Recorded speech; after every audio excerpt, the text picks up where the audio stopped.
In this session, I want to talk to you about, you have all these tools, skills, strategies, tactics, approaches to turning on your business. How many got, if you stop right now, more than enough to take your business to a whole nother level? Raise your hand and say, I.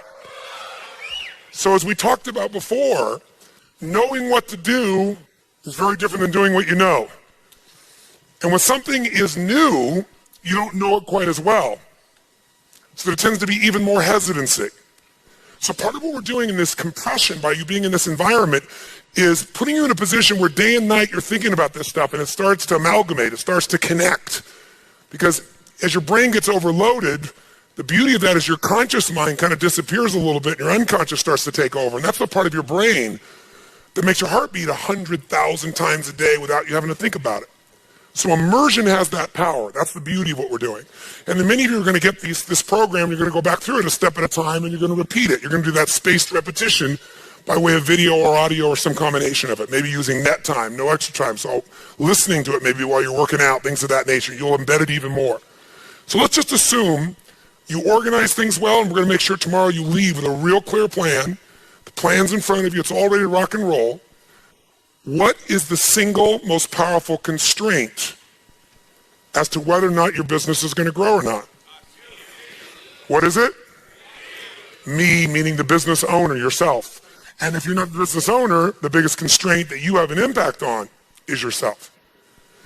And as you heard yesterday when we talked and looked at HomeX's example, here's a company that's growing leaps and bounds in a multi-billion-dollar business, traveling around the world. The economies are tearing apart in many places, and it's growing.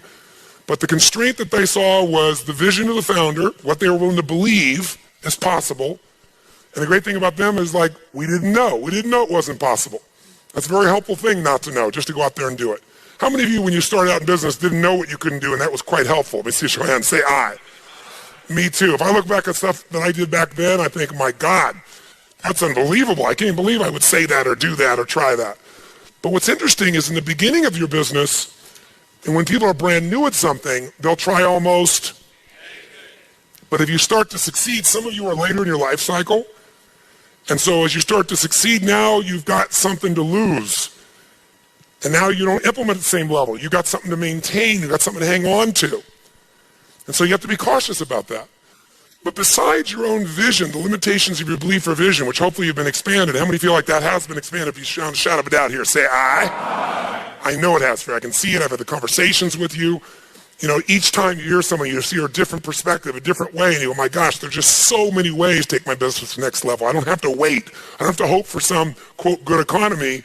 The worst economy is my deepest friend because it's wiping out all my competitors and giving me an opportunity to take market share or become the leader or take their customers or buy them for a song. Selling has kind of an interesting connotation because in our culture, when we think of salespeople, we think of high integrity individuals who have a huge positive influence on the quality of our lives. Tell me the first word you associate to a salesperson, quick. Scumbag, thank you, very nice, scumbag. What else? Manipulator, liar, greasy, deceptive. Guy goes, great guy. Now, how many of you in this room are salespeople? Let me see your hands. If you're an owner of a business, you better be raising your hand. If you are a parent, you better be raising your hand. Because by the way, are kids great salespeople, yes or no? You don't have to teach them how to deal with rejection. They just let it pass on by and keep coming, right? You can't have an ice cream cone, 10 minutes later they're licking on one with a smile on their face, right? No one taught them any scripts. No one taught them anything. What I want you to get is that the single most important skill in life, we hate the word selling, so I'll give you a word that it really is that doesn't have the negative connotation. It's the word that all leaders have. What would that word be? Influence. What changes companies is leaders. The only way to change a company is leadership. If I want to change a company that I own and I want to make a shift in that company, the number one thing I'm going to do is shifting leadership. That might be taking leaders to a different level. That might bring new leaders in. That might be new leaders of new voices with new perspectives. with new skill sets, new directions, but we need to take things to another level. Leaders solve problems and leaders maximize resources. If you're going to solve problems, you can't do it yourself or it would have already been solved. You have to get others to help you to do it. That requires influence. True? If you're going to get people to maximize resources, that requires influence. If you're going to get people to partner with you, provide you resources, capital, suppliers, anything, that requires influence. If you're going to have an impact on your kids or your community or the world, that requires influence. There is no more important skill of leadership than influence. And yet most of us think of it like selling, and as a result, we don't master influence. So I'm not here today to try and get you to become a master of influence in 45 minutes or so. Am I chatting with you here because we have so many of the speakers. This is the area of life I am most focused on. Because I know that if you can't influence, you can't lead. But if you can influence powerfully, intelligently, with integrity, there's no limit to whatever you can envision and what you can make real. And if your influence becomes not just you as the influence, but you're able to influence systems, people, company, culture, if you can turn other people into influencers, now whatever you vision about can be made into a reality. And so as a skill of influence, we got to ask ourselves, how many agree leaders are what change companies? Raise your hand if you agree with that. Say aye. And leaders' number one skill is influence. If you agree, say aye. And then the question becomes, how do you influence? How do you influence consistently with integrity? You can influence many ways. You can do it without integrity. But the good news is we live in a world today where whatever you do, it's transparent to the world because there are no secrets anymore, are there?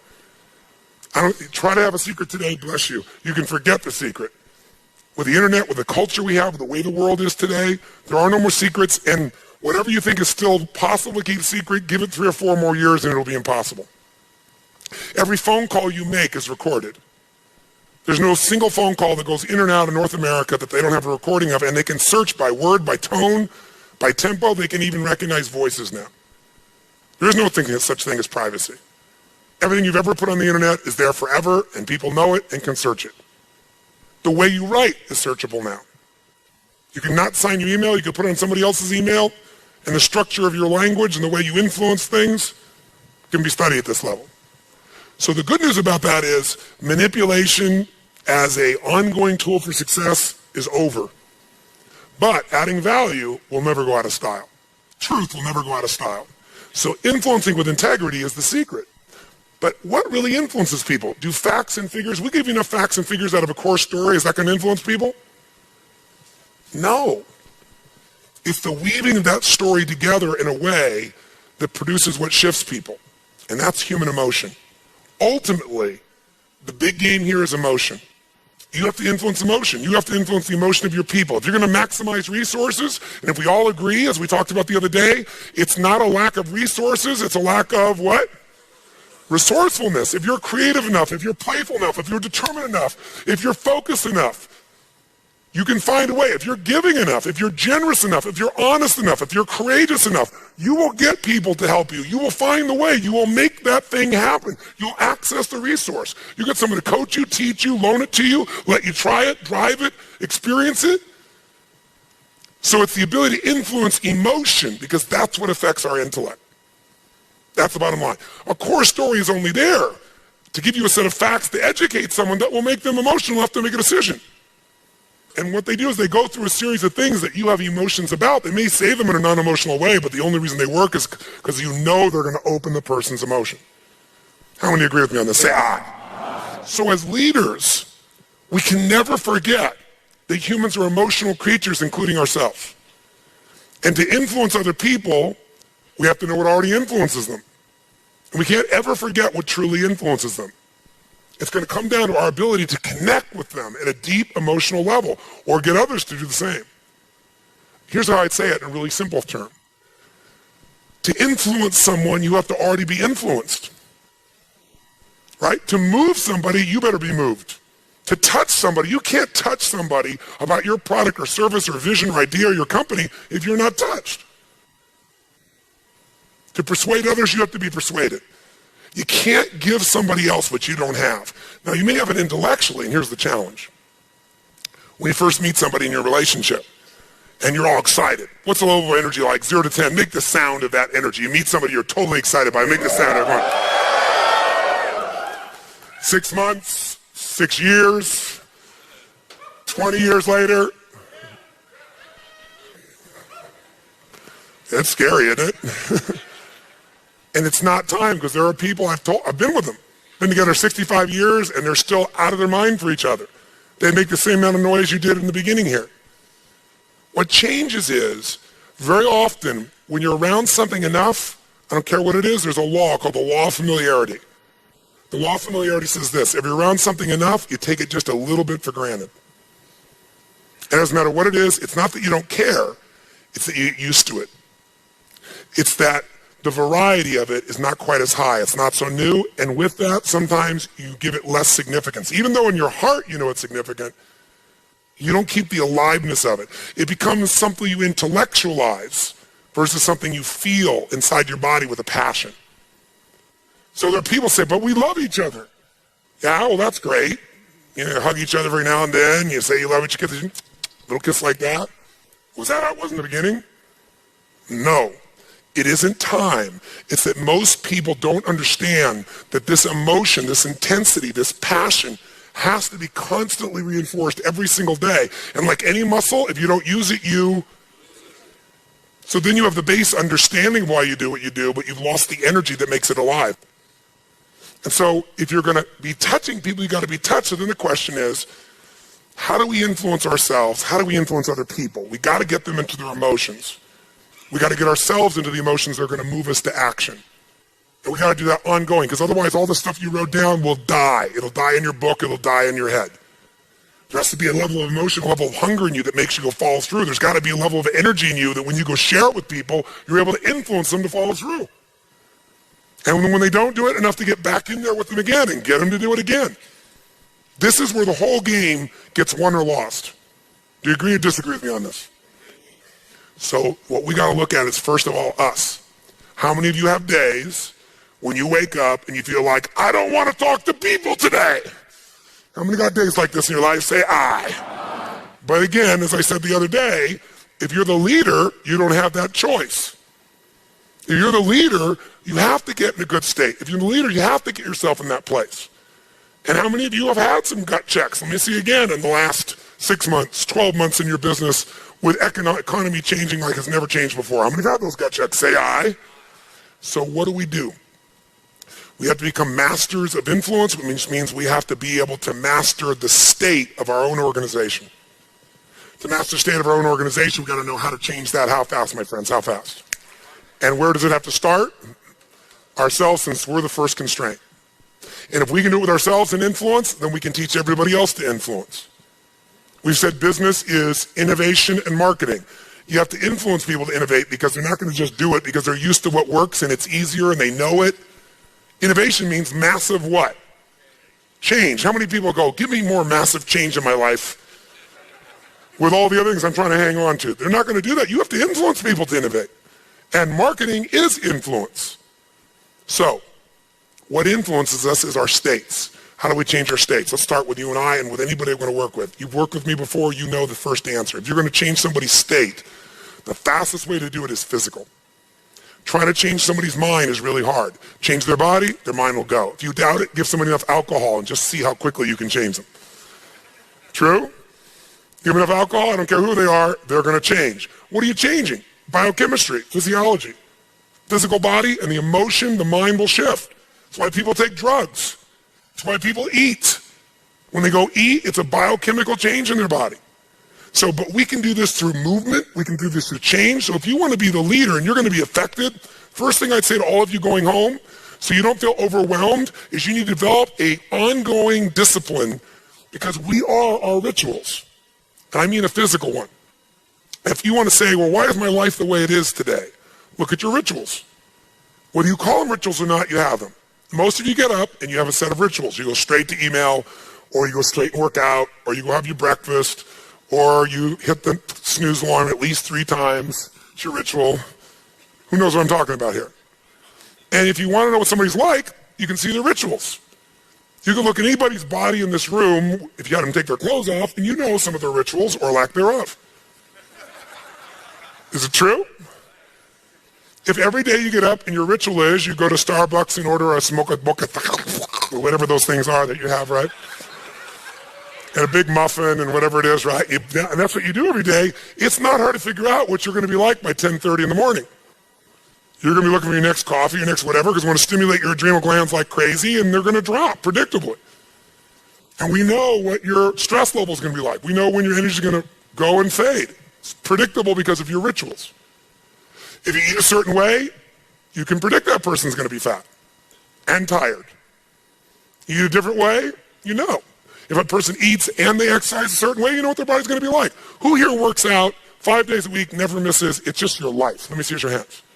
Look at the number of people here. That's fantastic. Give everybody a hand. That's really fantastic. Who here honestly never works out consistently? Right? Don't clap. Now here's what's interesting. I'm not saying one is right as one is wrong, but will those two different rituals create a different body, yes or no? If we wanted to really make it clear, we'd say everybody works out 5 days a week, stand up, we can look at them, sit down, everybody doesn't work out, stand up, look at them, it'll be pretty obvious. Now, some people's metabolism is different, they get by with different things, but you get the picture, don't you? Your relationships today are the results of your rituals. If the first thing you do every day when you come home is, hi, honey, and then you go and give them a little peck on the cheek, and then you sit down and start typing your emails, or you flip on the news, it's not hard to know what your relationship's going to be like. You guys might love each other, but it's going to be one boring, dead relationship. It's like having a brother or sister. But if your new ritual was, and you just, in the beginning, you made it a ritual. You just made it for fun. You say, every day when I come home, the minute I'm going to do is I'm going to yell my husband or wife's name, or sometimes my wife's a little crazy, so I go, Lucy! I'm home. And then we both go running. Wherever she is in the house, wherever in the house, we go running full speed like lovers that haven't seen each other in 6 months. And we do it, ask my assistant, all the time. Now, not every day, but it's our ritual to this process, right? It's just a crazy thing. Thank you. Thank you. I appreciate the hand, but that's not why I'm telling you to do this. I'm telling you this because I want you to create yours. Because when you do that and you're playful and crazy, and you do that on a regular basis, like you can't wait to see each other. And the biggest ritual that we have besides physical, and by the way, let me just say to you this. When you go home, if you want to transform your business, transform you by creating first, if you don't already have one, a set of physical rituals that you're not going to miss. I don't care if it's 3 days a week, 4 days a week, something that's going to make you physically strong, because in a place where there's going to be a lot of fear, the way you deal with crisis is number one thing you should do is feed your mind. And you're doing that. Get yourself new answers. Immerse yourself in new environments. Get new voices. Have new perspectives. Ask some new questions. Isn't that what we've been doing here? Right? And we're doing it together and bringing all these people together. I basically, to create innovation in your life and marketing, I've assembled here 19 people. You assembled 5 days of your life, and we're just rocking day and night. It's the total immersion of what I taught you in innovation. It's really what it is. But this has got to continue. For it to continue, though, we've also been managing your state to a great extent. Right? Most of you don't go home in 4 or 5 days and start clapping like crazy and screaming and shaking. You don't do that usually. Right? And so some of you are going to go like, wow, it doesn't feel the same as at the seminar and stuff. You know, I'm back here by myself and my people aren't doing this. But some of you will go home and initiate this. You're going to have your physiology 5, your 5 minutes of physiology shift, once an hour, once every 90 minutes, or no more than once every 2 hours. You're going to start your morning with everybody, and you're going to bring in and get some little audio clip of something from a movie or something that blasts across, the room. And have everybody stand at attention. You're going to do some crazy stuff if you're smart. Go over Zappos and see what they do. They got the most crazy stuff going on there. All the stuff that I do in seminars, they do every day at their location with their people. And people can't wait to get to work and they're in a certain state. So if I were you, I'd feed my mind, you're doing that. I'd then condition my body. Because your body is going to give you the strength to follow through. And there's nobody in this room can afford to do that. And I don't care if that's going for a walk. And as you're doing a walk, you're doing what I call my hour of power, or 15 minutes, to thrive, where you're just putting yourself in state, maybe doing incantations. You got to do something that gets the blood moving through you on a consistent basis. And once in a while, it's really pushing you beyond your comfort zone. So when you get beyond your comfort zone in your mental side, there's already a reservoir there. Who knows what I'm talking about here? Say I. So, feed your mind. Feed your mind with the information. Feed your mind with examples and the stories. Part of why it's here is good for you to see all these people that are succeeding in this tough environment. How many found that to be valuable? Just as a balanced perspective, say aye. Go read some autobiographies, but feed your mind every day, condition your body every day. And then the third thing is become a master of influence by asking the right questions. And that's what I want to talk to you about. Questions are the answer. You want new answers for your life? You need new questions. You're not getting through to somebody. The answer of getting through to them is not to talk more, it's to ask them more. It's to get underneath. It's to discover. Remember I said the other day, to influence another human being, you have to know what already what? Influences them. You can't do that by talking to them. If I tell you something, you can doubt it. But if you tell me, by me asking you a question, you tell me how it is, it's true. That's the basis of influence for those who are more sophisticated. Now, there are lots of ways to influence. You can tell stories and metaphors. You can influence by example. You can influence by rewards or by pain. But the fastest way to influence is to get inside of somebody by questions. Questions are the answer. If you want to give somebody a gift, ask them the right question. Because all we experience in life, if I say to you,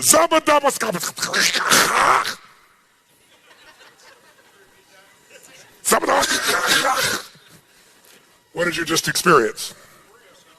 Freedom. Your brain just searched 10 million files and went, don't know what that means. There's nothing in there. I don't know what that is. Right? Our experiences, we don't experience life. We experience our association to whatever we're stimulated by. So if I said to you, I want to tell you a story about my senior year in high school. And I start telling you about my senior year in high school, and there was this girl that I was so in love with. Now, by the way, I can go on and on and on, but you're not experiencing my story. You're experiencing your story. You went back to high school as soon as I start to tell it. And you're experiencing somebody you were interested in. Very quickly, you're going for a reference point you can relate to. How many see what I'm talking about here? If I want you to think about your mother, all I got to do is talk about mine. Because the only way you understand things is by referencing it. So questions cause you to go inside and reference things. The right question can change anything. Who's been with me at Date with Destiny, where I take, okay, so people have been Date with Destiny know I do a program only twice a year. It's my favorite program because, frankly, I've already laid enough foundational things that now I can just do my art. My art is I give people these things to do, they stand up, and it doesn't matter what's going to happen. Somebody may stand up and, they're frustrated because they've achieved everything they ever wanted and they made $100 million and they can't figure out why they're depressed. A real example of a lady I worked with just the other day. Completely depressed, so much so that she's saying, I don't think, she gave us a reference point of somebody, I don't know the person's name, but I guess they're famous in the art community. Somebody killed themselves, and she goes, I don't think people should be upset with him. I think you should be able to take your own life. What's that telling you? Right? So it's like, I've never lost a suicide in 30 years, out of thousands. It's one of the things I'm most proud of my entire life. Children, adult people. I don't say that to brag, I'm saying it because once you know a human being's needs, if you know what they're really after, and you know how to ask the right questions, you can connect them to any new experience of life you want them to be in. And I know all human beings have a need for certainty. Certainty they can be okay, they can avoid pain, they can have comfort or pleasure. Think of certainty as fundamental comfort. If you have no certainty that this floor was going to hold you up and we're on the 8th floor right now, you might not be paying attention to me.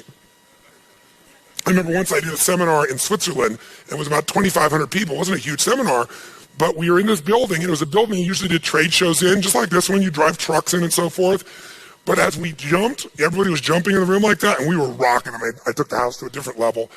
The floor started going up and down as we're doing this much up and down, like a wave. By the way, how fast do you think people stopped jumping? And I could feel, we're all feeling, people looked around. So I called the building people, and we had everybody always come in. They did this inspection and everything else. Now, this is the first day of a 3-day UPW seminar.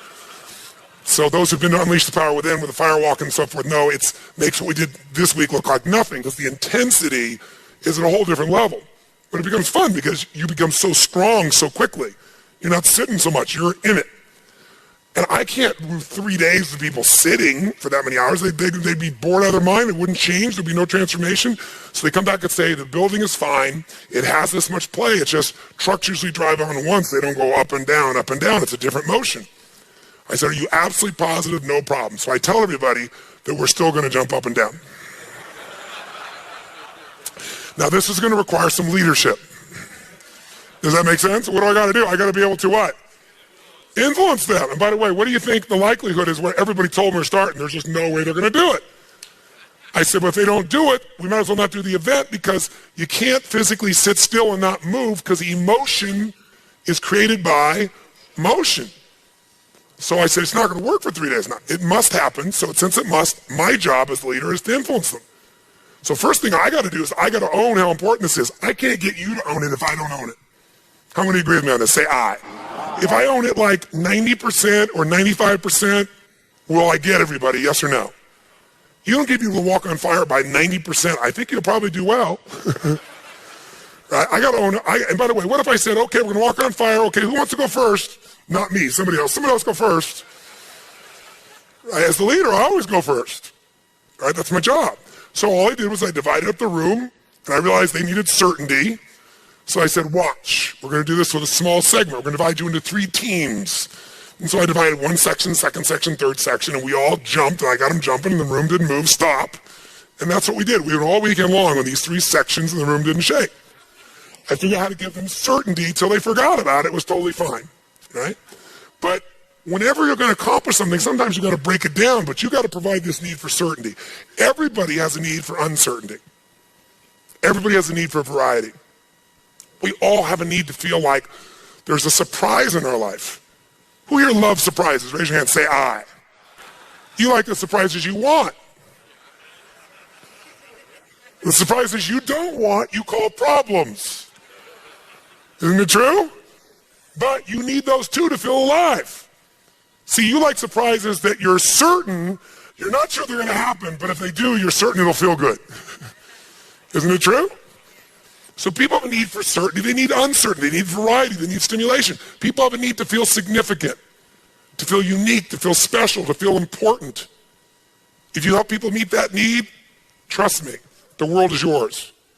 I remember many years ago, Steve Wynn is a good friend of mine, and I love him. He's one of the most brilliant people I know. He's not only a genius entrepreneur, but he is an artist. He's one of the most creative people. Steve could talk about this lectern, and he could make it the most magnificent lectern you could possibly imagine. Tony, look at the metal on this. And he can just describe things in a way that are just unbelievable. So we were having dinner the very first time we ever met. It was New Year's one year, and fireworks were going off, and he and I were like totally into it. And we were talking about influence, that this is the ultimate skill in life of any business owner, and that's his only job is influence. He creates things, he loves that, but I can create all this. Guess how valuable this is if I can't influence you that it's valuable for you? 0. It dies. It stays in my house.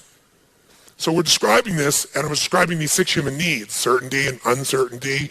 And when I got to significance, he lit up like a Christmas tree. He goes, Tony, if you want to make billions, if you want to make billions of dollars, that's the one to give people. If you get them to link buying your product, makes them more significant, they'll spend any amount of money they want.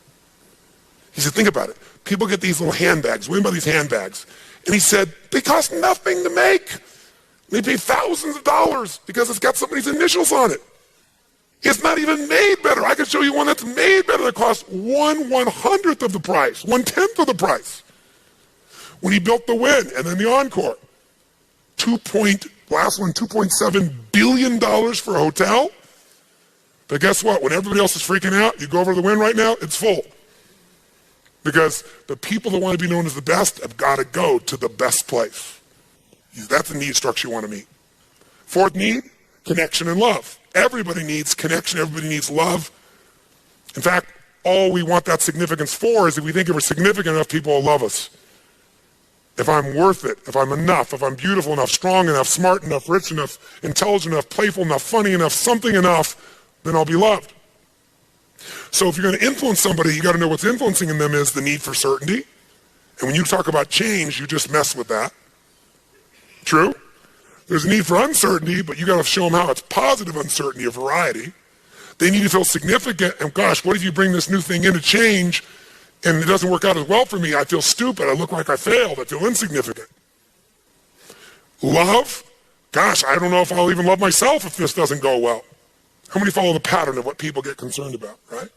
So these first four needs, everybody finds a way to meet, even if they have to blame somebody else, or work really hard, or make up a story in their head. Everybody finds a way to feel certain. Everybody finds a way to have varieties. Everybody has a way to be significant. Everybody has a way to feel at least connected, if not loved. But ultimately, the final two needs is everyone has to grow. Remember we talked about this first day? Progress equals happiness. If you grow, you feel alive. If you don't grow, you feel like you're dying. And so to influence people, people have this need for growth. And if they feel like they're growing with you, remember I said you can use fear to motivate them? That'll work for a while. You can use incentives. That'll work for a long time too, but there is a limit to incentives. The only thing that makes people feel fully alive long term is they feel happy because they're growing, they're expanding. Remember when Tony talked about how they took the same process of becoming a buyer for Zappos, but they broke it into more steps? Still 2 years, but you were a buyer level A, buyer qualified level B, level C, and people are like, yes, I made it. Progress, growth. And finally, what's the last need? Contribution. And you heard him and many others talk about, and you've seen the people here that are most successful feel like what they're doing has a meaning beyond themselves. Now, I'm reminding you of these 6 needs, and very quickly here, because if you and I are going to influence other people, we have to know what already influences them. And of those 6 needs, who has all 6 of these needs? Who would you say? Everybody. Who here has a need to be loved at some level, whether you admit it or at least connected? Say I.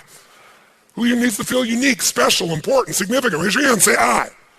Including the people who go, I don't need to be special. No, I don't need that. I'm a Christian. Or I'm a Jew. Or I'm a Muslim. Or I'm not religious, I'm spiritual. They find a way to be unique.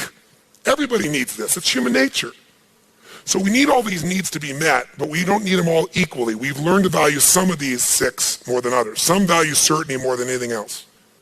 And so they live their life trying to meet that need. And if you try to convince them how exciting this new project's going to be, you just messed up totally. What you got to tell them is, you know what, if we don't change this, do you realize what's going to happen? Do you think that what we have right now is certain and solid? Do you not understand this is evaporating between us? If you and I are going to have any certainty at all, this is what we must do immediately. And they're like, let's make it happen. Right? If you go to somebody who's more variety driven, some people, the top of their list, they all want certainty. They all want uncertainty. We all want them all. But we tend to have 2 that we value more than any others. Those 2 are the driving force in a person. So if somebody's variety driven and you go, okay, we're going to keep doing these same things because we got to keep fundamentally doing these elements. And the changes we're making, they're not that big because you're trying to convince people so that they won't be too fearful. You lost that person. You got to pull them aside and say, look, you and I got to understand something here. This is an entirely new game we're about to begin. Really? You'll have their total interest. You know, John here's doing a great job keeping the foundation going, but I need you to help me partner because we're going to enter something that's never been done before. If somebody's significance driven, which all of us have a need for significance, but if it's at the top of the list, you got to let them know what's going to come of this. It's going to make the game of this business so different than anybody else. How we're going to be better than anybody else, how we're going to take market share, how we're going to be number 1. You're going to have their full attention. And if somebody's connection and love driven at the top, how are you going to approach them? Come on, how are you going to approach them? What are you going to say? Listen, we as a family got to do this. Let me tell you what we're going to do. We're going to be stronger. We're going to love the hell of our customers. We're going to take care of them better than we ever have. These are the things that are going to connect us to each other and to our clients like never before. Do you realize what kind of family we're going to build by implementing this? They're in. If they're growth driven, it'll be obvious. You don't even have to explain it. They'll just see the growth opportunity and go for it. If they're contribution driven, it's very obvious. So you have to be able to bring your message to someone in a way that makes sense. Now, telling them is one thing, but asking them is even more powerful. See, if I tell you, you can feel I'm selling you, persuading you, influencing you. But if I ask you a question where you tell me, you own it. It's exactly what happens at Zappos when they take people for the first week, no matter what position they have, and they put them through an immersion, right? They put them through boot camp. And at the end of that week, what do they do with those people? Do you remember? They offer them what? $2,000 to leave. Right now, $2,000 to leave. Now that makes these people, see, instead of Zappos selling you more on We're the Best Culture, they gave them enough information, enough experience to hopefully get a good hit. But now it's the ultimate piece. I have to ask myself, am I on board or not? If I ask you, you might even be asking me, oh yeah, I'm ready to go. But for me to give up that money, I gotta say, is this worth it? Is this worth more than $2,000? Is this the place I'm gonna stay? Is this, and I gotta ask all those questions. And then once I answer them, and I've answered them, I'm in. How many follow the difference here? Say I. This is a really, really powerful distinction. Instead of telling, you can tell, but ultimately you gotta ask the question that brings someone there. So if you've ever watched me with somebody who's suicidal, or somebody's having a major challenge, or somebody's happy wants to go to another level, I'll tell stories, I'll do examples, but ultimately the moments of influence happen at moments when I ask questions. And they make this connection in their head. And I'll say, if you continue with this, tell me how that's going to meet your dream. I did this with my daughter, I'll never forget. My daughter Jolie always wanted to be a dancer on Broadway. And she was very talented. Of course, I'm her father, right? So of course she's talented, right? But at one point, she's going to college and doing really well. She's based in Los Angeles. And she was winning all these dance competitions. And she came home for Christmas. And we're sitting down, and I said to her this question. I said, honey, how are you doing on your dream? And she said, what do you mean? She goes, I'm doing great in school. I got straight A's, and I'm going to dance classes. I said, I know, but I want to know, how are you doing on your dream? I didn't tell her how she was doing on her dream. You follow the difference here? I could say, Jolie, I'm concerned. You got straight A's in school, and you're doing great in dance classes, but you're not focusing on your dream, or I don't think your dream's coming about. If I start out with that, it wouldn't work. I got to ask. I got to make her break her own what? Break her what? Pattern. She goes, well, what do you mean? I said, your dream, you know what it is. What is it? Well, she goes, well, of course, the dance on Broadway. I said, uh-huh. And what are you doing? She goes, well, I'm going to school. I got straight A's, and I'm dancing. I said, are you dancing against people you're better than, or people that are better than you? What do you think her answer was? I'm better than them. I said, of course, because you're winning every time. That's a clue.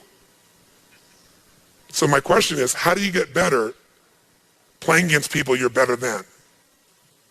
If you go out on a tennis court and you play against somebody that's twice as good as you are, even if you're a lousy tennis player, are you going to get better or worse playing against them as time goes by? Which one? You have to, just to stay on the court. If you sit across from somebody whose skill set is lower than yours, even though you want to practice as hard as you can, what's going to happen to your game eventually? It's going to go down. And you can just watch her process this. Now, if I said to her, you need to leave California, move to New York, and compete with other people, that probably wouldn't work too well. But I started out with, how you doing on your dream? And then I got her to say, what is your dream really? And I knew what the answer was. By the way, the best way to influence people, if you're trying to serve them, is you better know what you want to take them towards. As a leader, I got to know where I'm going to take you. That's my job. If you're a parent and you're not leading, your kid's leading you, you're not much of a parent. That doesn't mean your kids can't inform you, but there are points in life where you got to be able to lead them. And you can lead anyone wherever you want as long as you know where the outcome is and you ask the right questions. I could take a deck of cards, have you take out any card, see what the card is, and I can lead you that card. You take out, for example, the Ace of Hearts, the King of Hearts. And I say to you, well, let me ask you a question. A deck of cards has 52 cards in it, but they're broken up into 4 different suits, aren't they? What are they? Spades. What are they? Come on. Yeah. So as you think of those, pick one. Pick one. Hearts. And some of you won't pick hearts, so I'll say, pick another one. And if you already go down, I'll say, if you ask everything, I'll say, and that leaves until we finally get to hearts. Right? And then I'll say, of those hearts, there's one that's valued more than the other one. What one is it? I mean, I can lead you wherever I want. I'm going to get you to say the King of Hearts or I'm going to take you wherever I want to go with questions, but I better know first. So I say to her, by competing with these people who you're better than, because you told me you're better than them, so I'm not saying it, she's saying it, are you going to get better? What happens in these moments? She's making new connections in her head, new nuances, new beliefs. And she says, well, no, I'm not. I said, let me ask you another question. What's the life cycle on a dancer? I mean, can you be a dancer when you're 40, start when you're 40, 35, make it on Broadway? She goes, no. I said, how old are you? She goes, what do you mean? You know who I am. But I said, oh, just how old are you now? She goes, well, I'm 21. I said, when would now be a good time for you to start? Now? Oh, yeah, it's a good idea. She said, what do you mean? And I said, honey, everything I've done in my life has been based on modeling, but also there's something in me that most people don't realize has really made me successful, and that's a sense of urgency. I do not settle. I do not wait. You wait and it's over. If you allow something to distract you, at the moment you're about to get the most important information you need in your life.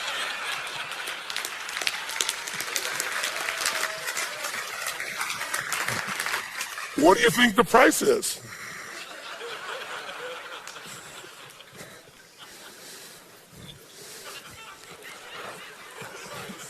And I said, no, it's called utilization. By the way, I will tell you this aside. One of the greatest skills in your life as an influencer is I call utilization, which is whatever happens, use it. That's the greatest gift you can give yourself in business and life. Whatever happens, use it. If you're aware that whatever happens is always an asset to your outcome, if you have the belief it's always an asset, I just need to know how to use it, then everything in life plays to you. It might be another metaphor, what Tony from Zappos talked about when he had those people take the test, say, am I lucky, extremely lucky to unlucky? Remember that? And ironically, the people that think they're extremely lucky have a different life. They have a different life because they utilize everything. They see everything as to their advantage. Anyway, with my daughter, basically what I said to her was, honey, I want you to get, you think I'm a genius. And I said, and I am. But I said, my deepest genius is urgency. I am one hungry mofo. I will not let an opportunity pass me by. I will not see something that's possible and go, well, I'll try that later. I grab it. I grab it right then by the hair. I crush it. I go after it. It isn't just talent. You know, how many talented people do you know who have unbelievable talent, but they never lived their dream? How many people you know that are brilliant and are depressed? How many people you know that have up-to degrees in education but can't fight their way out of a paper bag? By the way, you're all answering those questions. You don't have to answer them out loud. I usually, in an audience, invite them to answer that out loud because it creates momentum and energy and keeps your energy high. But I don't have to use that style. I could use anybody's style as long as I ask the questions. The answers are going to show up, aren't they? And even if you say no, that's still an answer, isn't it? So I said to her, honey, I said, is this making sense? She goes, yeah, but what are you proposing? And now she's open. How many follow? Right? Because she now believes I've got to do something. If I stay on this path, it's not going to happen. There's not enough time. I'm 21 years old. I said, well, honey, how have I ever succeeded? What have you seen me do? What is the secret to me compressing decades in a day? She goes, modeling. I said, that's right. I find the best in the best. I won't settle until I find the very best. Not somebody good, somebody who's the very best.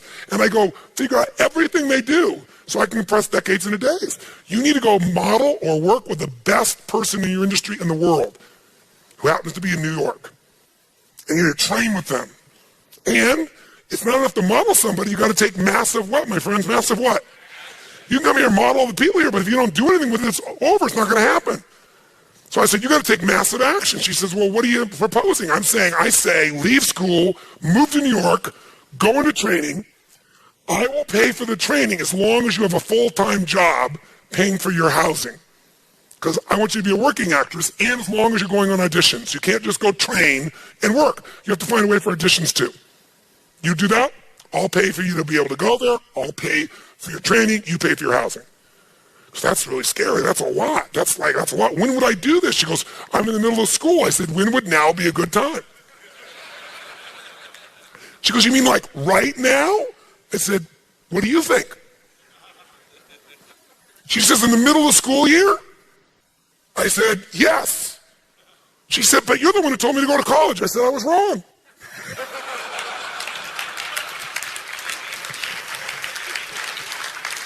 I I said I wasn't wrong about college. I'm glad you're going to college. You got straight A's, and you can go back and do that later. You're not going to run out of time to go to college. You're not going to lose any of your credits.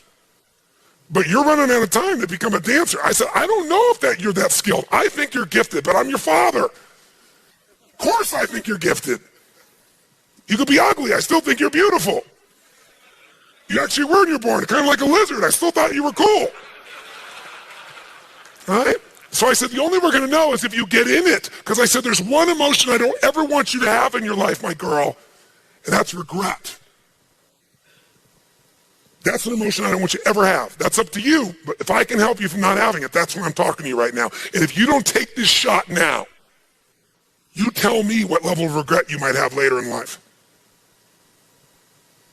She goes, wow. Right here, right in the middle of school, right in the middle of Christmas vacation. So guess what? She said to me, do you mind if I ask anybody else their opinion? Sure, people pay me $1 million a year for me to coach them.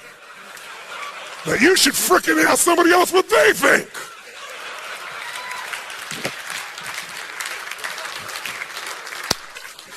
Not a problem. Who are you thinking of? And she said, no, Dad. She goes, of course I respect your opinion, but you've always taught me to go to the area where there's the greatest expert. And she said, the greatest experts are people in the business. I said, you're right. Who are you thinking of? And she said, well, I was thinking of so-and-so, this gentleman who's at CAA, who was a good friend of mine, and she knew him. He's one of the top guys at CAA. And I said, he's actually a brilliant idea. I said, that's smart of you to do that. Check it out. She goes, okay, I will. I said, when? She said, now would be a good time. Now would be a good time. So she literally went in the other room, and as she goes to the other room, he's one of my friends. I call him right then and there while he's doing it. True story. I said, look, I just talked to Jolie. I only have 30 seconds. I talked to Jolie. Here's the deal. You know this. She's here, straight A's, da-da-da. I said, I told her she go to New York because that's where dancing is, and she needs to be in proximity, doesn't she? Proximity is power. He goes, Tony, you're absolutely right. I said, if it's not right, tell her it's not right. Is it right? It's right. Tell her that. Bye.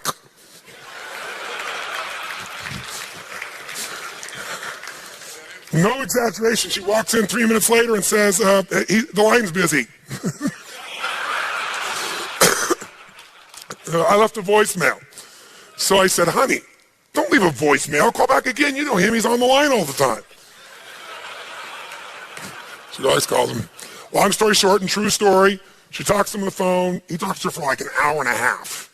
She comes back a couple hours later. God, Dad, I had the greatest conversation. It was the right thing to do. And he says it's absolutely right. And we talked about why and how and all those things.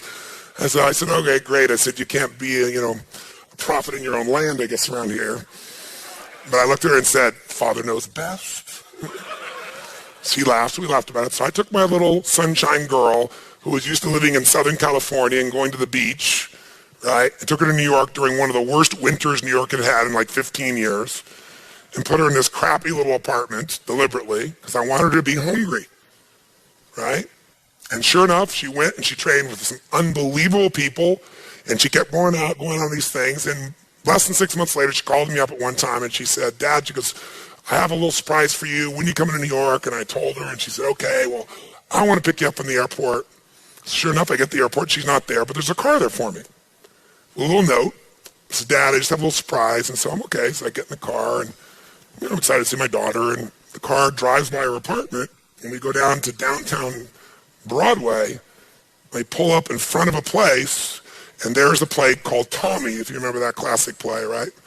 And on the headlines, I see my daughter's name. Within 6 months, she was on Broadway. The whole thing happened just from that process, ladies and gentlemen. Really great.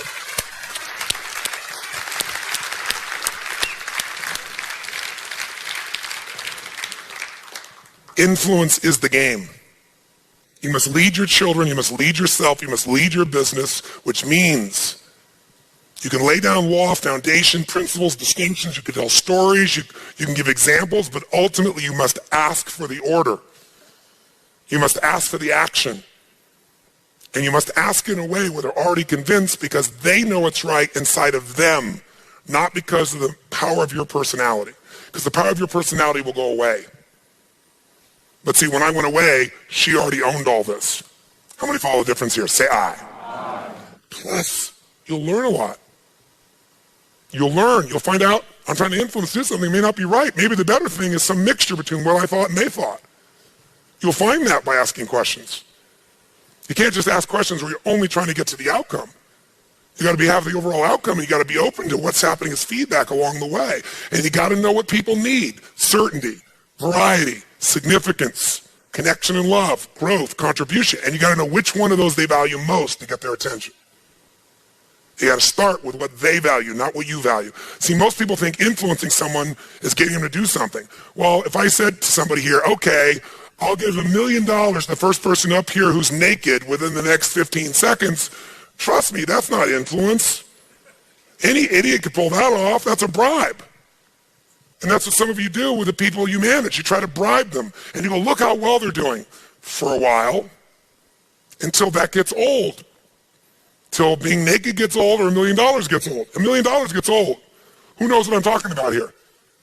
Yeah, some people say, no, $1 million isn't squat. Whatever you're around, you get familiar with, it loses its intangible quality. So you got to be constantly thinking this game about how to meet these people's needs. You got to use questions to do it. Who else do you got to ask quality questions of, my friends? Who? Ourselves. If you want to get yourself in state every day, what are you going to do? Feed your mind? What are you going to do? Condition your body? What are you going to do? Ask better. Not, how am I going to survive this economic downturn? That kind of question, you're going to feel like hell and you're going to do like hell. Because that's going to put you in a state where you're not going to come up with any answers. So what are some of those questions?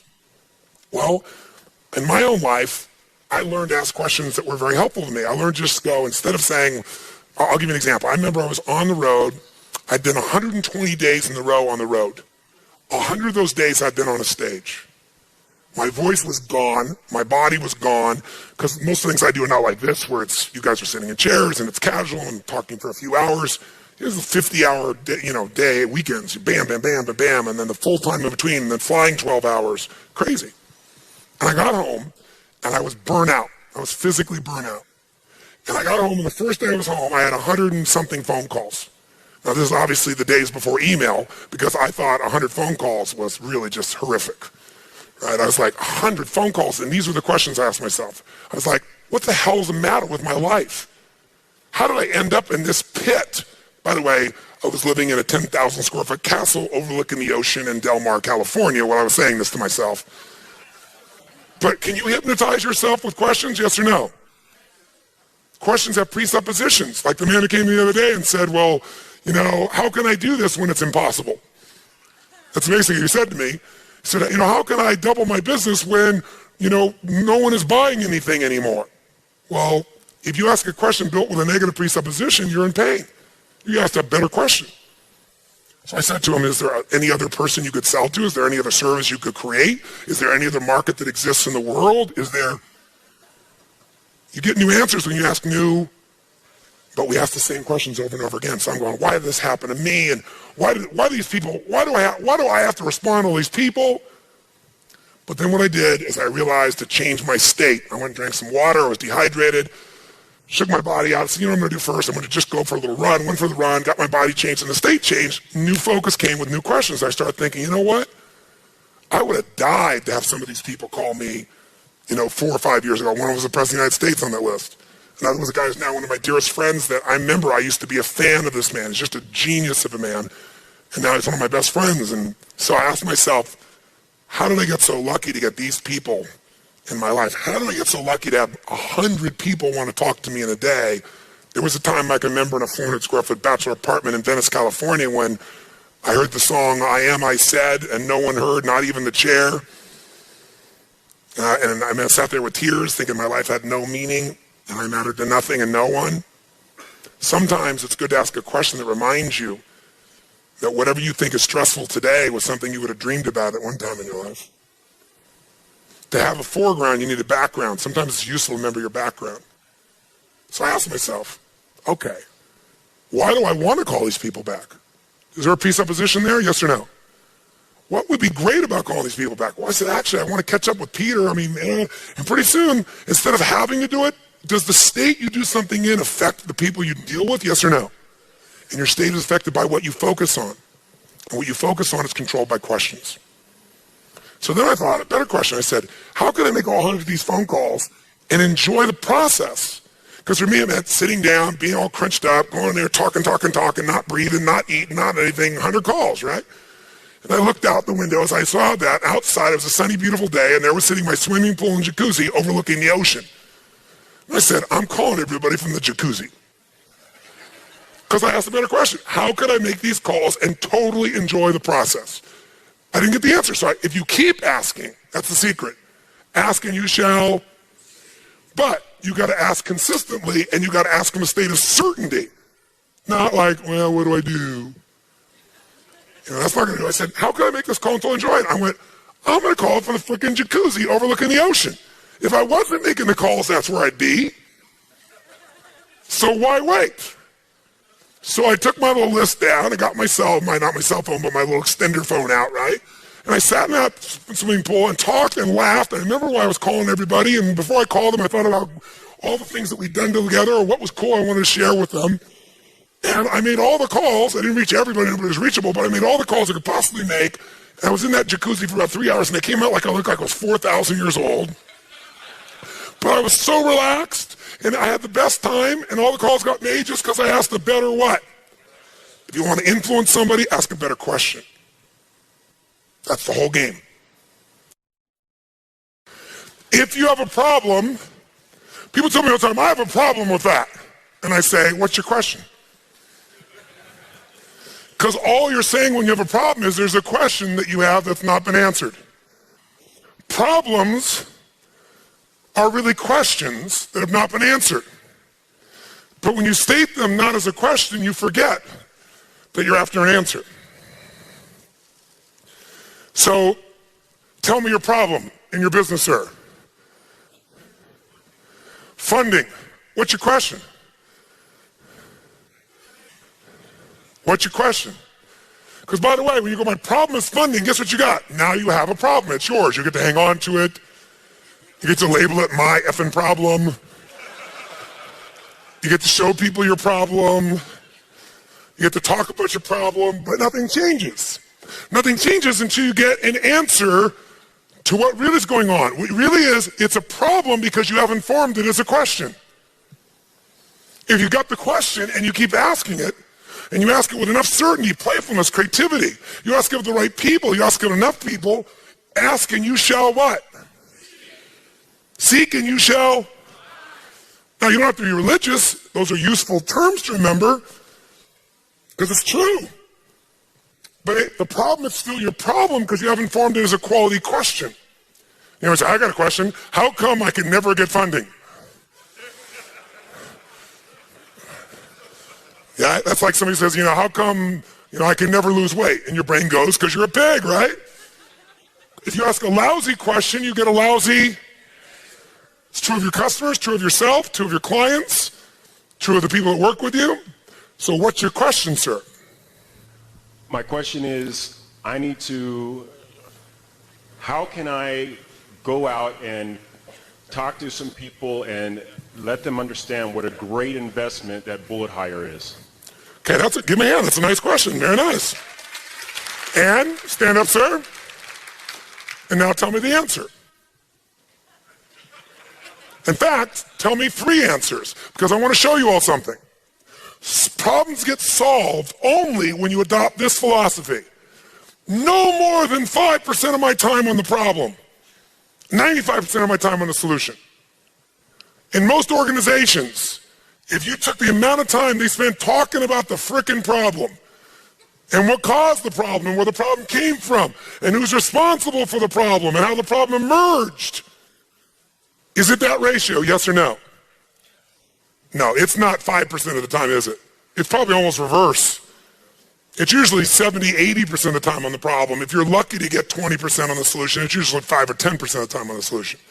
I'm talking about core, total focus, where you've crystallized what the question is you need the answer to. And that's where you've been. You've been focused on this thing called a problem, and there is no thing called a problem once you form a question, if it's a quality question. So one thing I used to do in my seminars in the very beginning You know, in the big seminars, like here, I can mingle amongst you because I can get out and get back out again. But in my big seminars, most of you know I have security. It's not so like I want security. It's because I couldn't physically function. Because once you get to 2, 3, 4, 5,000 people, 10,000 people, there's just too many people. It's overwhelming, and people won't let me go, and I couldn't function. I couldn't move around. So what I did in the beginning days before I had security is people would run up to me here, and they all want to get their question answered. And I got a process in between because I'm running the frickin' thing. And I can't do anything. I can't go to the bathroom. I think that's why I developed bladder control. It's because the break was over and I was still standing there with 20 people, right? So I came up with a plan, and I implement this in every company in this room. And I actually thought about this, something we even could implement in our big seminars, even the large seminars would be easy to do as well. People all want me to give them the answer.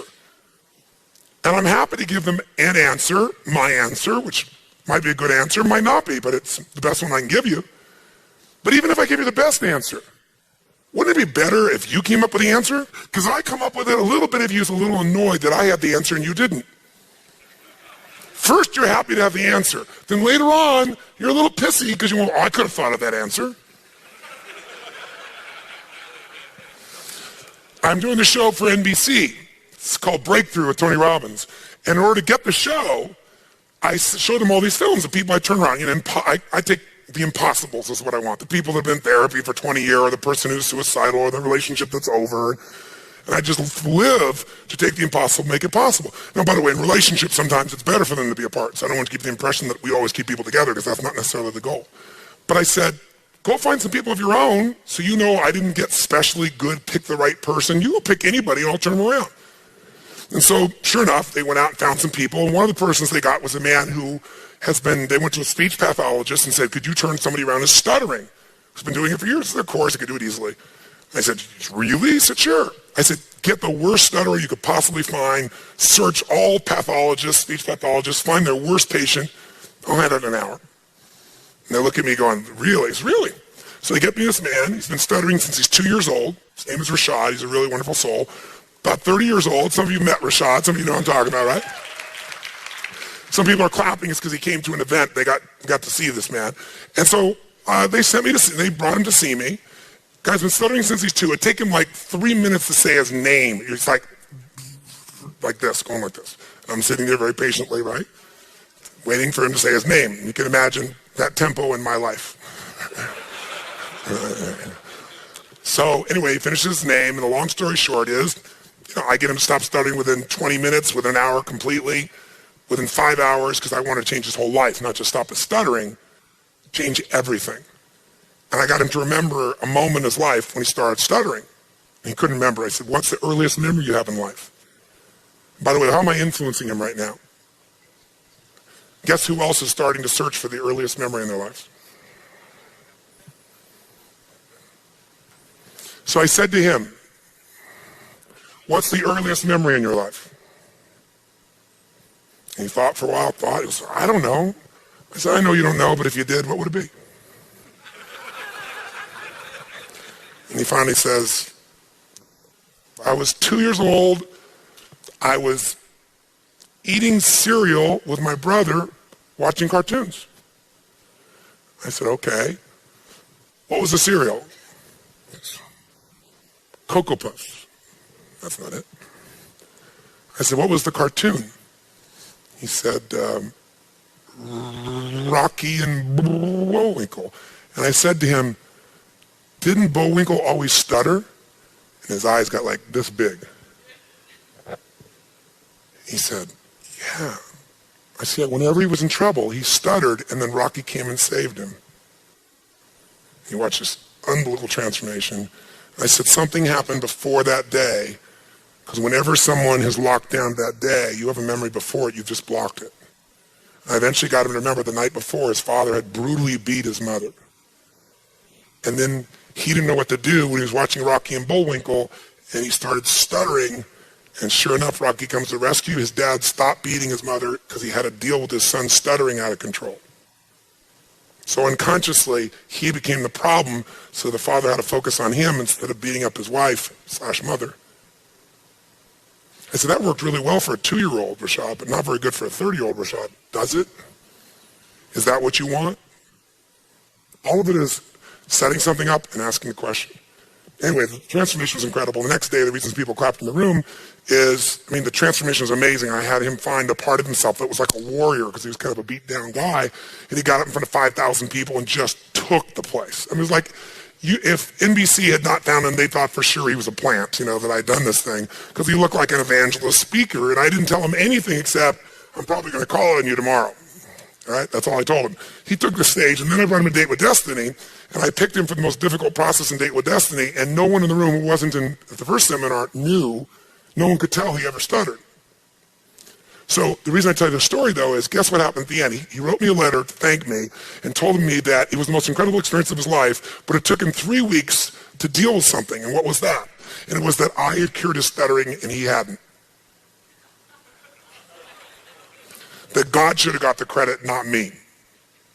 And I said, well, I give God all the credit. That's why I sent back. He said, no, but I realized, my wife said, are you crazy? Are you insane? But that's how much we have a need for significance. Some people want to have their problem and keep their problem, even though answers are all around them, because they want to be the one to solve it. Just remember, human needs drive everything. And for him, the need to be significant was very, very high. And if he didn't do it in his belief system, then it wasn't as significant. So even though it was euphoric, he even went back and started stuttering again so he could kind of like have a problem. And so his wife pointed this out to him, and then all of a sudden it became very clear and he shifted. Now I tell you all that, though, to come back to you, which is what I want you to do in a memo. Here's your memo. And then I'll ask you. Your memo in the room, what I have people do is instead of coming to me for the answer, because if they came to me for the answer, I give them the answer, and what happens? They like it for a while, and later on, he did it. Now, not everybody's that way, don't get me wrong. But I told you the story because some people are Rashad. Their whole life has changed. Everything's more than they could ever dream of, and later on, there's something inside of them pissed off about it. So if I can be part of what helps you, but you do the major work, or you make the final thing, you're going to own it more. So what I would do with people is I'd say, simple. Here's your problem. I want you to write down what the problem is and describe it in 2 sentences max. This is your memo. 2 sentences, crystal clear that anybody will understand it.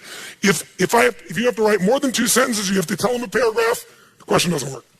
It has to be maximum of 2 sentences, ideally 1, so crystal clear anybody can understand it. That's number 1. So you write that down. You write down, define the problem with precision. Describe the problem or the request. And sometimes it's not a problem, sometimes it's a request. Can we turn the air conditioning up? Can we turn it down? Can we have lunch at whatever time? Can we do this? Can we do that? Whatever the request may be. So you write it down. Then the second thing I have them do is describe 3 solutions to their request or problems. 3, and I use keywords, 3 cost-effective, intelligent, viable solutions. Might be viable, time viable, resource viable, whatever the case may be, viability. So what are 3 intelligent, practical, viable solutions that you believe we can implement, to solve this or to meet this need? By the way, why do I have them come up with 3? Someone tell me why. 1 choice is no choice. 2 choices is a dilemma. Until you have 3 choices, you're not at choice. That's my rule in life. You may not like all the choices. Whenever you think you have 1 choice is no choice. If you got 2, you're in a dilemma. There's always at least 3 choices. Plus, I'm making that person become a problem solver. If I solve the problem, they'll just have a new problem for me to solve. But if I can teach them to be a problem solver, the game changes. How many follow? Now, sometimes this is less efficient, but with a mass audience, it was very efficient. And then they turn that in, and then I have a choice. I can now respond back by saying, circle, I accept your request, or I think solve the problem, we'll do it with your number 1. Or I could modify it, I'm willing to do that, but I think we need to do this and this is the way to do it. Or I could reject it and tell them why.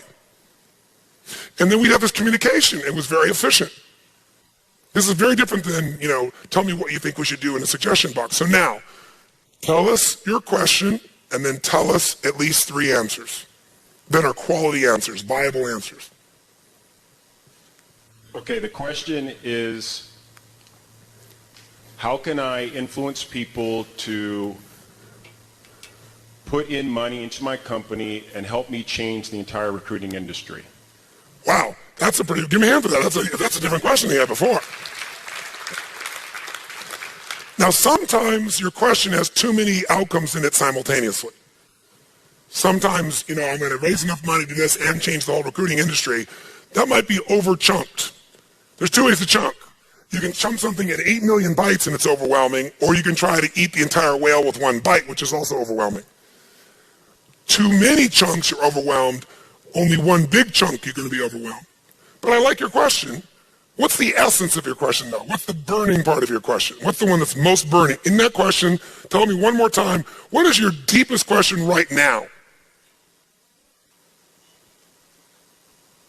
My deepest question is, how do I get the funding I need to put in place to hire the right people, to implement the right marketing and sales activities, to continue to have the resources to do what my company does, that I can bring this to the rest of the world?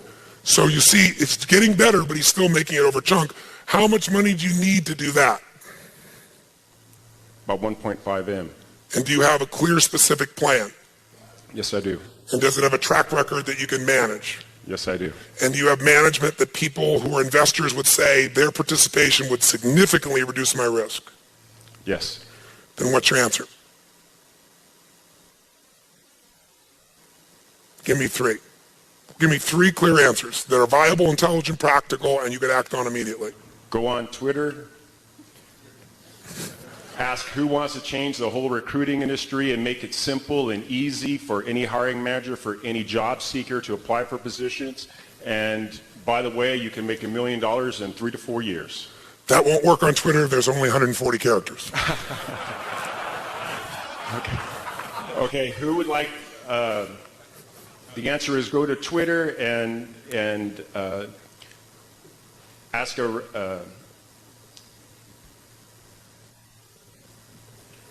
ask the question of who wants to change the recruiting industry, and I can show them how it can be done, and if they can be a part of this and also make $1 million. Okay, so that's one approach. Go to a medium online, Twitter might be one example, where I could get people's eyeballs and make a request where it's very compelling, both in a sense of transformation and economic return. How many follow? Okay, give me another answer. Go out to my personal network and just start talking to people and showing them what my system does and what the growth potential and our management team, and then ask them to be a part of it. Great. What's the third answer? Continue to talk to venture capitalists and continue to tell the story to them about how we're progressing. Great. And I bet you could come up with 3 more right now if I asked you to, couldn't you? Most likely. Yes. So what do you feel right now differently than a few moments ago, if anything? I know I can make this happen. That's right.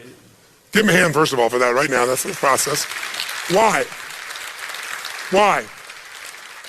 Why do you know? Because I've been in this industry for so long. I know where all the holes are. I know how companies waste a bazillion amount of millions of dollars a year. I know how inefficient the recruiting process is. I know how laborious it is.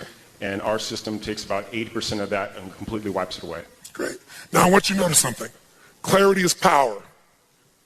By making himself be more clear, be more brief, be more precise in the form of a real question that's actionable, and then just demanding an answer in a state of certainty, he's got them. But most of us don't have this as a discipline. So let me offer you 2 in the form of 4 questions. First, give him a hand. Thank you very much. Problem-solving questions. So here, let me give you 6 questions, problem-solving questions. The first question I ask when a problem comes up, the most important question, is not what the F, not why did this happen to me, not who screwed who to make this happen. The first question is, what's great about this, or what can I learn from this? Immediately, it's like, what's great about this? What's great about this? The first question I tend to ask is, what's great about this? Now, by the way, the answer I often get initially is, what do you think? Nothing. Because if you're in a lousy state, you go, what's great about this? Your brain's going to go, nothing, you idiot. And I go, I know it looks like nothing, but if there was something great about it, what's great about this? And I demand the answer. By the way, seek and you shall what? Ask and you shall. And I don't care who it is, if you ask with authority and certainty, you get an answer. I'll give you an example. A friend of mine came to see me one time, years ago. He was at his wit's end. He was a lawyer, and he had been in partnership with another lawyer, a friend of his, for, 12, 14, 15 years. Let's say 15 years rounded up. And one day, the partner of his had a midlife crisis and decided he didn't want the pressure of being a partner in the firm, and he quit the firm. He just announced to his 15-year partner, I'm out. I'm moving out. I'm moving away. I'm getting a divorce. I don't want to be a lawyer anymore. I'm out. I'm leaving the firm. And now he's got reputation, money, overhead, all this stuff tied to him. So he comes to me, he says, Tony, I can't handle this. I can't take on his cases. It's going to hurt our reputation. I don't have anybody else I can bring in here. We're both still in the building phase in this firm. Without him, also with sweat equity in this thing, just go hire somebody who can't work. And he is on and on and on and on, and he's pissed off and he's frustrated. And underneath it all, he's scared, really scared. He doesn't know how he can keep the thing together. He can't keep the overhead. And so I let him talk on and on. So I look at him and I say, I just have to ask you a question that you're going to think I look like an idiot. And you're going to say, stop being Tony Robbins. But I can't. It's me. So I have to ask you the Tony Robbins question. He said, what's that? I said, what's great about this? And I said, I know on the surface it's the most absurd question to ask. That's why it's the best question to ask. The best question is often the one everybody else thinks is absurd. Because what everybody else thinks like is why everybody else is stuck. Right? You ask the question nobody else would ask. And one of the greatest questions to ask is what's great about this? But make yourself come up with the answer. If you can't come up with it, change your state and ask it. So I changed the state by saying pussy boy and finally getting him to laugh. First getting a little pissed off. I don't mind getting somebody pissed off because when they're angry, energy goes through their body. I can take anger and convert it into something else that's different than defeated. Does that make sense? So I get him angry and then he'll playful, and finally he goes, well, I said, look me in the eye and tell me you loved your partner and wanted to be with him forever. Tell me you wanted to have sex with him. Come on, tell me. So what am I doing? Breaking his what? So once I break his pattern enough, he goes, honestly, he said he's been a pain in the ass for the last 8 years.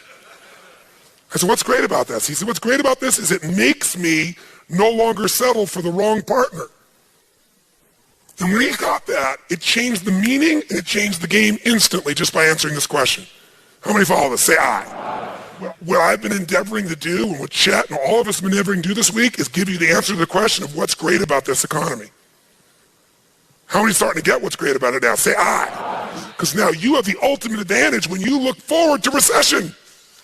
When you look forward to it, now it's not being harsh, we're just like, yeah, give me the recession, baby, give it to me. When you can do that, it's not some fake positive thinking, rah-rah BS, but it's based on intelligence that says there's no greater opportunity than now for me to be able to build my business where the costs are lower and the opportunity is greater. There's never been a time, if I can just keep my wits about me, be strong, be intelligent, keep focused, apply some of these disciplines. How many agree? Say aye. So we've been trying to answer that question for you without saying it to you. Because once you get that answer, the game changes. So sure enough, I ask him, okay, what's great about this? And he starts, what else is great about it? I don't let him tell me one thing, because what makes things stick is stacking. One after another after another. What else is great about this? He goes, well, I don't have to settle for the wrong partner anymore. He said, also, I can't really afford this location, and I don't really like where our office is. Where we are is 1 million miles away from my house. So now I would have been stuck here because he lives near here and I'd never want to push him. I'd be stuck here for the next 5-10 years driving with worse and worse traffic. You know what? I could get my office. I have to finish the lease, but I could then move to the beach. I got an office looking over the ocean. I love the ocean. Now, by the way, what do you think's happening to his state? Okay, I'm not stuck with that bastard anymore. I used to be upset with leaving. And I'm not stuck in this location. Oh, wow. Okay, what else? What else? He said, well, I don't know. What else is great is it's going to make me grow. It's going to make me get out of my box. It's going to make me, and when I get enough of these things to state change, I go to the next question. I said, okay, what can you learn from this? He said, I can learn to never settle again because I knew in the beginning he was wrong. Good lesson. What else can you learn from this? That I've avoided confrontation and given up a great amount of the juice and freedom of my life, and I won't do that anymore.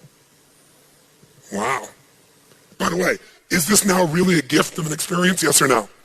We're getting into some real deep stuff, just asking a couple questions. So what's great about this? Would I learn this? I said, okay, here's a great question. What's not perfect yet? What does that presuppose, my friends, when I say what's not perfect yet? That it's going to be what? Perfect. That's different than if you go, well, how will I survive? That presupposes you may not. What's not perfect yet? He goes, well, what's wrong is, I said, no, I didn't ask what's wrong. I asked what's not perfect yet. Language creates emotion. So you're going to use the right words here. What's not perfect yet? He goes, well, what's not perfect yet is I don't have enough money to cover the monthly overhead without a partner. I said, okay, what else is not perfect yet? What's not perfect yet is I'm not clear about how I could cover his accounts. What else is not perfect yet? We're not doing this in our head, we're writing it down. In your head, you'll go in a circle. Write it down, it has a whole different game, doesn't it? It keeps us from going in a circle. It's right in front of you, you can deal with it.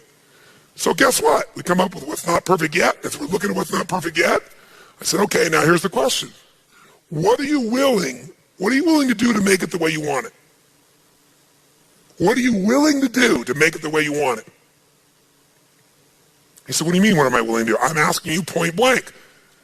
See, people that are willing to do anything at all to make it the way they want it, they'll find a way. If all of you in this room think about your business and you think about what you want your business to become, or you think about your life and you think about what you want your life to be like, you think about what it is you say you want, what are you willing to do to make that happen, to get that funding? You tell me. Anything? Because if you can make a list of all things you never would want to have to do to raise that money, and you can look at yourself in the eye and go, I'm willing to do all of these things as much as I hate them, and your gut can do that, I'll tell you what will happen. You'll raise the money and you won't have to do probably 90% of that, but you might have to do 10% of it. But most of you don't ever look at it. You don't realize there's something inside of you you're not willing to do. And you're afraid you might have to, and so you don't do everything that's necessary to raise that money. You go to the 90% and then you go, gosh, I'm not there yet. I know I'm going to get there. You got to get to that point where what are you willing to do? Because if you're not willing, you might say, well, here's what I'm willing to do.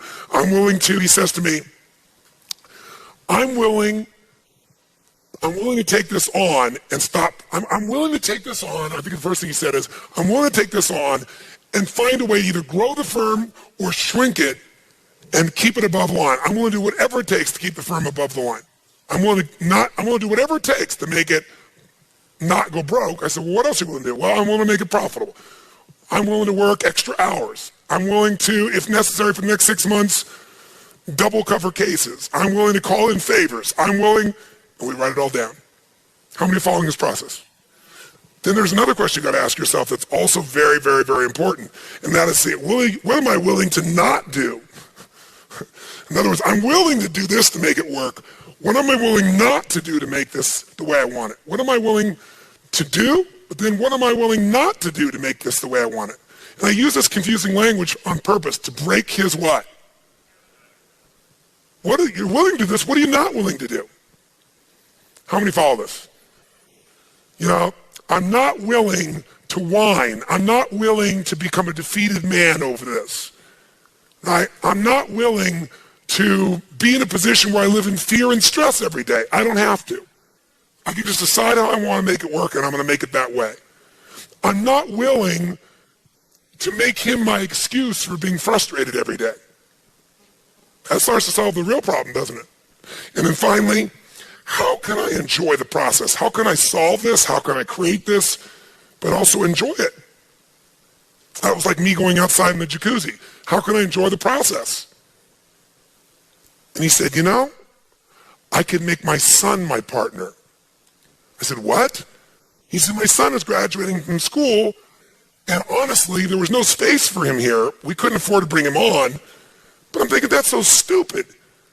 I could mentor him. We could be sharing together. He could be in the firm here. If this place was at the beach, he'd want to be there for sure. So would I. And he came up with this whole vision.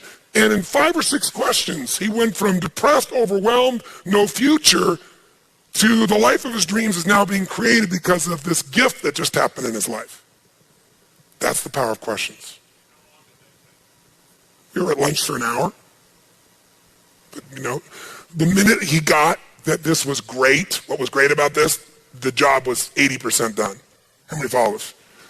The minute you go from problem to question, you start to find the solution. Because answers only come from new questions. Now, I did change his what. Well, I asked the question, change his what? And that's what you got to do as well. That's why I said you got to know what does it that influences people. It's the state they're in, and it's their blueprint. The state is the mental, emotional state they're in, which you can change by changing their physiology or their focus. The blueprint is that they're trying to meet these needs. And they have a map. His map was, I'm supposed to have a partner, we're supposed to do this, I'm supposed to do that, and then that gets me where I want to be. My new truth was, he wants love, he wants significance, he wants certainty, he wants variety, he wants growth, and he wants contribution. I'm going to get him to see that this meets all those needs. But if I tell him that, he'll doubt it. But if I ask him these questions, he'll find it, he'll tell me, and it'll be true. How many follow the difference here? Okay? By the way, who would these questions be really good to ask of? And by the way, can you feel the room right now? What are you feeling right now? How many of you are like in your head really thinking right now, but let me see your head really, you feel the energy room is very different. Like people are inside going like, what is this thing, you know? Could it really be that easy? 6 freaking questions? But I'll tell you a secret. You must ask these from a great state, and you must make yourself come up with many answers, and you must write them down. A, you must ask them from a great state. So if you're not in a great state, change it. How do you do that? Radical change in your body or your focus or both.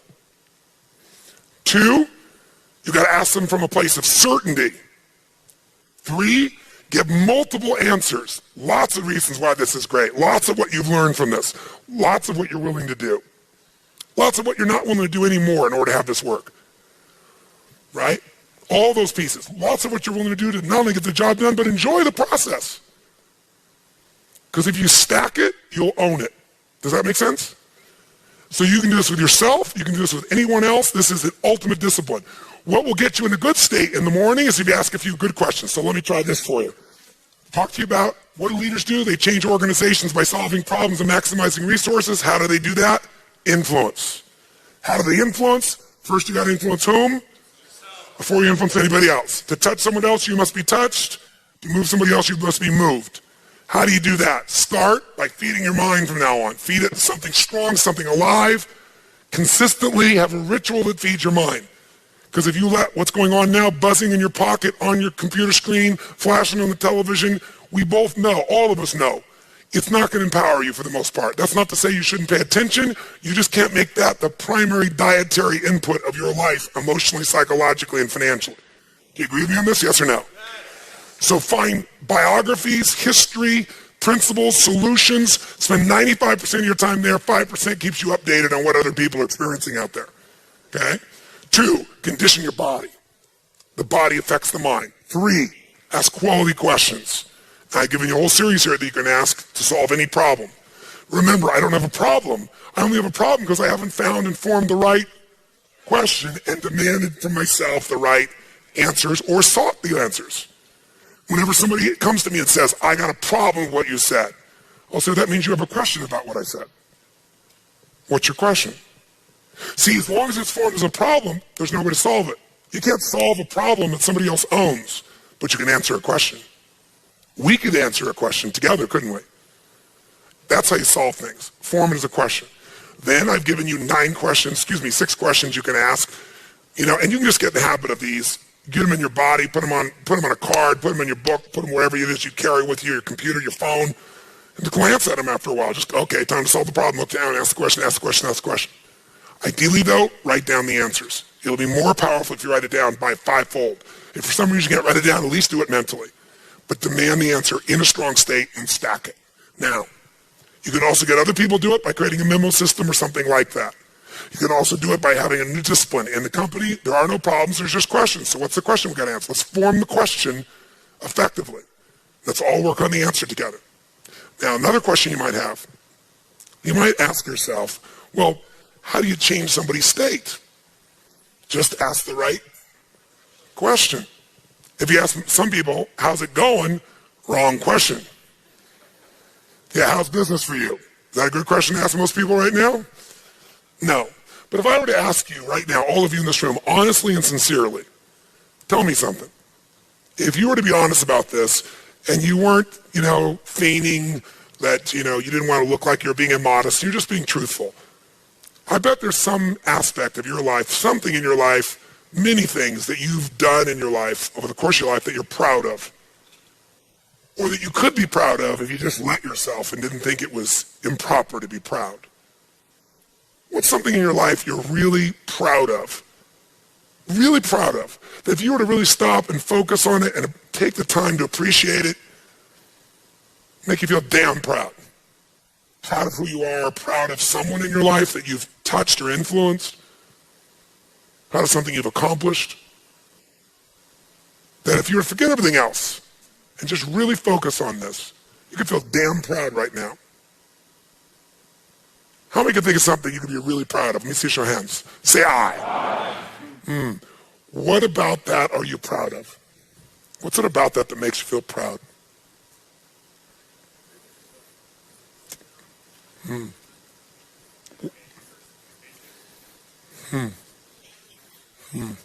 How does it feel when you're really proud?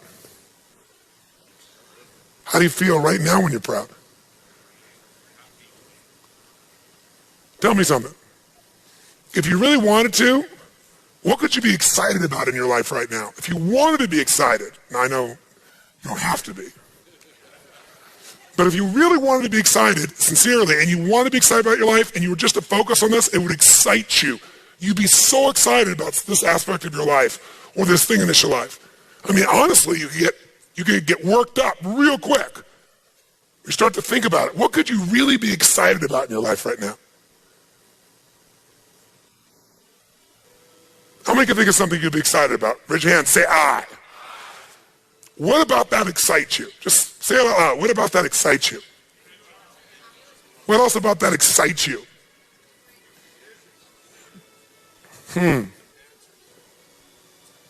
How does it feel when you're excited?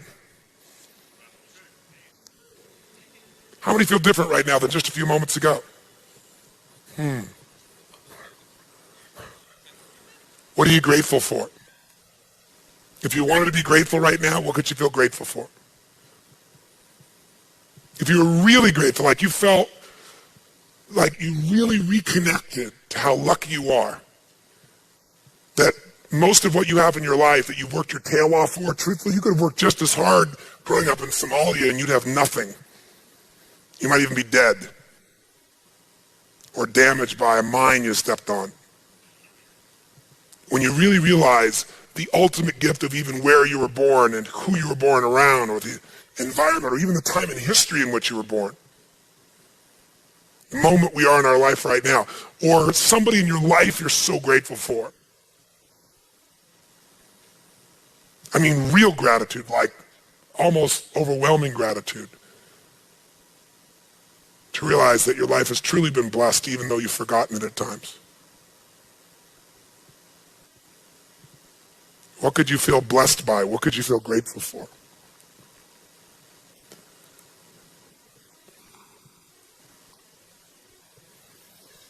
How many can think of something you're really grateful for, or someone you're really grateful for? How do you breathe when you're grateful?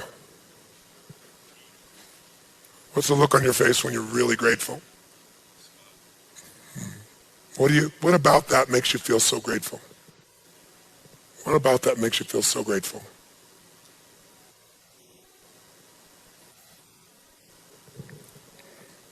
How does it feel when you're grateful? Make a sound, whatever sound that would be of gratitude. Make the sound of gratitude. Just instinctively go.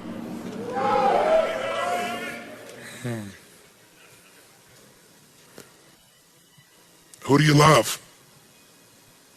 Who loves you? Who do you really love? Say no one. Do you have a dog? Does a dog love you? Get a dog, don't get a cat. Cats are independent. Dogs you leave for 2 minutes like you've been gone for 6 months. You're so excited. Yeah. Who do you love? Who loves you?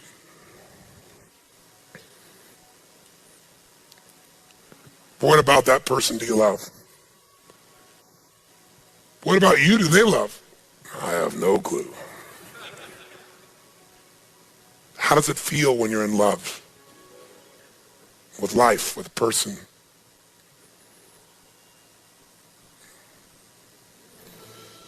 How many feel very different right now than a few moments ago? Raise your hand. And why? Why do you feel this way? Because whatever you focus on, you will feel, my friends.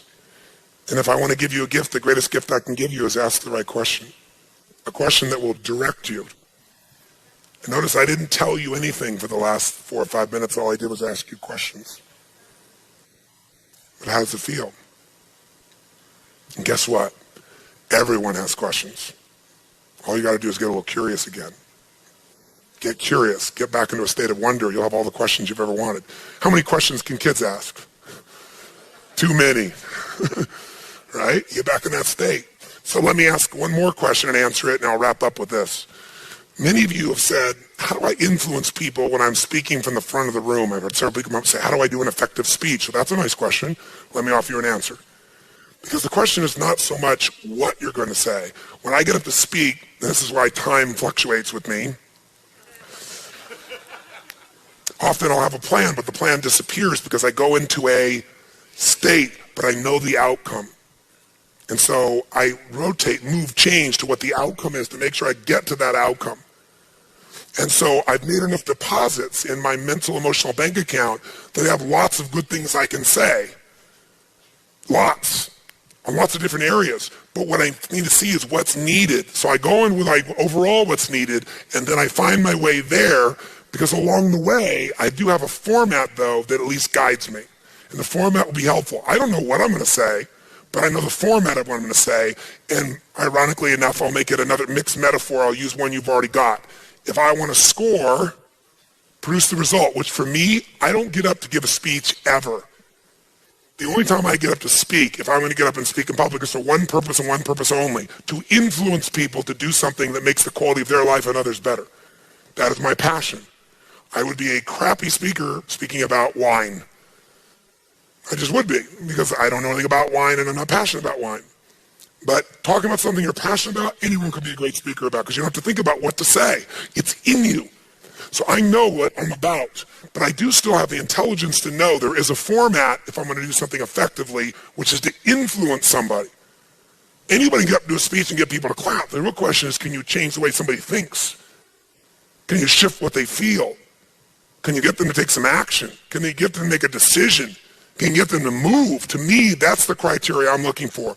So if you're looking for coaching on speaking, I'm the wrong guy, because I'm not a good speaker. In fact, I won Toastmasters gavel of greatest speaker of the decade, and I got up and I said, I don't deserve this, and I'm not feigning, like modesty here. I said, I can't get up and do a 10 or 30-minute talk like you guys. You're much more efficient and effective than I am, but I am not a speaker. I'm an influencer. I'm a communicator. And if you can get in your mind, don't have to be a speaker, all I got to do is communicate what I believe in, and then do this, what I'm about to show you. I'll give you a format to think about. I won't put it up on the screen, but I'll give you this. Imagine it's a mixed metaphor. I'm trying to get down the field to score a touchdown. Here, I'm just starting the game. Here is my touchdown. And the next metaphor is a funnel, where I'm going to get someone, where I'm going to influence them more and more until we finally get them where we want them to go, a place that's going to enhance their life. In your case, it's your product, your service, coming to work for your company, whatever. 40 yards of getting that touchdown, I call identification. ID, identification. It really, what I'm doing in this stage is getting people, and myself and other people, to connect. And the way I do that is I want someone to say, me too, not so what. Me too, not so what. So if I get up here, excuse me, and I start out, and I get up to speak, let's say it's the seminar is a perfect example, and I get up to talk, and I say, well, let me tell you all the things that I've achieved in my life. I've done this, and I've accomplished that, and I've made this happen, I've done that, and I've done this, and I've done that, and I've done this, and I've done that, and I've done this. What happens in people's head after just a short period of time? What's the first thing they're going to be saying? So what? So guess what? They're not in my funnel. They get in my funnel the minute I get them to say, me too, several times. So if you ever came to an event with me in the beginning portion, I'll say, look, I know you're here. I respect you. I'll think about it. It's different every time. I think about why people are there. I think about why I respect and love them. I think about what it is that is unique about my audience. I do my homework on my audience. And then when I go in there, I already have this affection for them before they walk in. I don't just think of you as a group. I think of these different personalities that are here that I'm here to serve. So I'm in state. And then the first thing I do is identify and connect with them by talking usually about some screw up or some problem. Or I'll say, you're all sitting here and, in the very beginning here, you might be wondering, what have I got myself into? I'll mind read. Or I'll say, you might be sitting there thinking, man, this guy's got big teeth. And you laugh and go, oh, he realizes he's a big dude with big teeth, Or I can remember when Diane Sawyer came to interview me when I was like 30 years old. And I had a lot of people that in the beginning, the media was all positive. I was this young, great guy. But if you don't change the story, the media will do it for you. Because they get bored telling the same story. So Madonna figured this out and keeps changing personalities for like 30 years. Because if she didn't do it, the media would do it to her, right? So bottom line is, I didn't understand this, and I finally got smart. And so Diane Sawyer sits down with me. Early in the conversation, I said to her, she said, so you're the most successful infomercials of all time. And I said, yeah. I said, it's embarrassing, isn't it? And she looked at me. She goes, you think it's embarrassing? I said, it's embarrassing. I'm between the Floby Moth and the spray-on hair. I mean, oh my God. I said, how I'm able to reach anybody is a miracle. And she goes, you think they're stupid too? I said, of course I do. I said, you think I'd like to be on infomercials? But I said, look, I wanted to reach the world and there was no platform for me. How would I do that? I'm not a preacher and I don't want to be. And I didn't want to go just, do books. So I had to find another way to reach people. And these silly infomercials have got me in front of millions and millions of people. So I said, they're a pain, but they also have opened the door. She goes, wow, that's great. So as soon as she got to see, he thinks it's stupid too, she and I bonded like that, identification. And then we bonded with 4 or 5 things. That was 40% of my influence of her. Was getting her to say, this guy's just like me. The person who comes and tries to impress everybody, it's not bad to have some things that are impressive also, but if you're too impressed with your own things, you're in trouble. Because people are going to say, so what? But if you can say, damn, I'm telling you this, and there's a phrase I use because I had to find a way to share it, but I said, I'm telling you this not because, I'm not trying to impress you, but it impresses me, and people laugh because they go, oh, he gets it. He gets it. What you can do in this area is I mind read. I'll be in an event I'll never forget, and these people are really pissed off and everything else, and I said, a lot of people here I know are probably thinking, what the hell is this white boy? It's an all African-American audience. What the hell is this white boy doing here lecturing us? And they couldn't believe I'd say that. He probably never played basketball in his life. I said, you'd be wrong.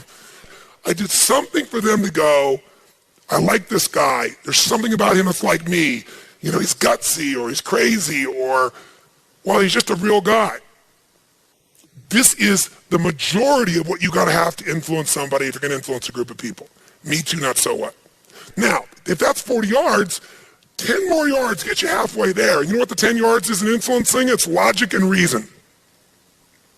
Logic and reason, the firewalk, I do that seminar with somebody, the logic and reason, the seminar's 5 hours, 6 hours, 7 hours, whatever the hell it really is. I don't know, I make it up in my head, it's probably more than what I think. But whatever number of hours, people are out of their mind at the end. But you know what? How much of that is the logic and reason how to walk the fire? 5 minutes, maybe I take 20 minutes to explain it, but it's 5 minutes, I can explain it to you in 5. How to do it, what to do. But see, I got to influence you to do it. See, most of that is getting all the Me Too stuff so you can see, okay, it's not crazy. The logic and reason, how to do it, that's easy. Now I'm halfway there. Now I divide the rest of my talk into 2 parts. And that is the third section from the 50-yard line, 25 more yards in, you're almost there, you're 2/3 way across. This is called attack and confess. Attack and confess is this. If you're going to influence somebody, the best way to do it, very simply is, be in a position where whatever objection someone's going to have to what it is you're trying to influence them to do, you bring it up first. And you attack the problem. You attack the objection by confessing you've been guilty before. So for example, if I knew I was trying to influence somebody to, let's say, master time management in their life, I would say to them at this point, let me just tell you something. It's the most crazy thing in the world. Everybody knows that their time is the most valuable thing they have in their life, right? Everybody that I know wishes they had more time and knows that's not possible. Everybody you know has more to do than they have time for. Everybody knows that they need to get much better at managing their time. But when you try to offer them a tool on how to be able to manage their time, or a seminar or a coaching session, what do you think they say? I don't know the time. Is that the most stupid thing you've ever heard?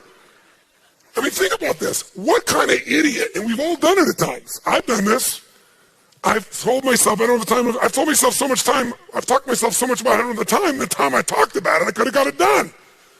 Who can relate to this here? Raise your hand and say aye. Do you agree with me on this, yes or no?